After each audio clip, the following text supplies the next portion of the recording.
The Bride Price Dilemma. Ayo and Ife sat under the shade of a mango tree, their fingers intertwined. The warm breeze carried the scent of ripe fruit, but all Ayo could think about was the woman beside him. He had loved Ife for years, and today he was finally ready. "I want to marry you, Ife," he said, his voice steady, filled with certainty. Ife's heart swelled with happiness, but a shadow crossed her face. She looked down at their joined hands. "You know my father, Ayo.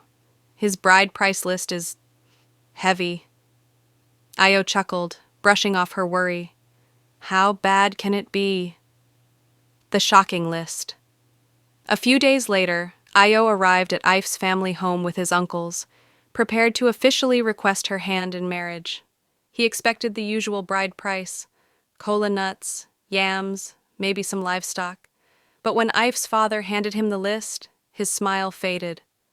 50 tubers of yam, 10 goats, 1 cow, crates of drinks, bags of rice, gold jewelry.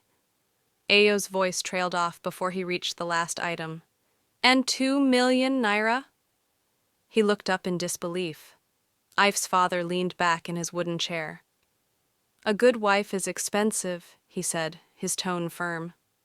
Ayo swallowed hard. He knew Ife was worth everything in the world to him. But this was not just tradition. It was a test of wealth.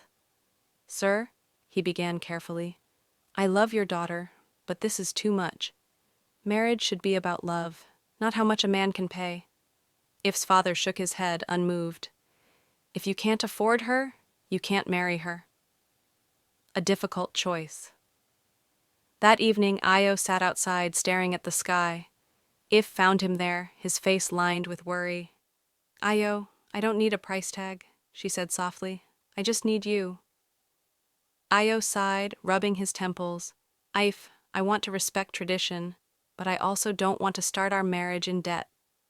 She took his hand, her grip firm. "Then we fight this together." A bold stand.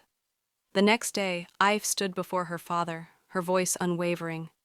"Papa, I am not a commodity. Lower the bride price, or I won't marry at all."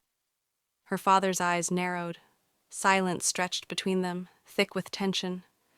But then he sighed deeply, looking at his daughter, the same little girl he had raised, who now stood before him as a strong woman.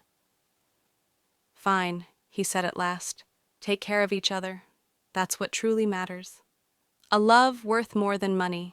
On their wedding day, Ayo and Ife stood at the altar, surrounded by family and friends. There were no unnecessary burdens, no debts hanging over their heads, just love, respect, and a future they had fought for together.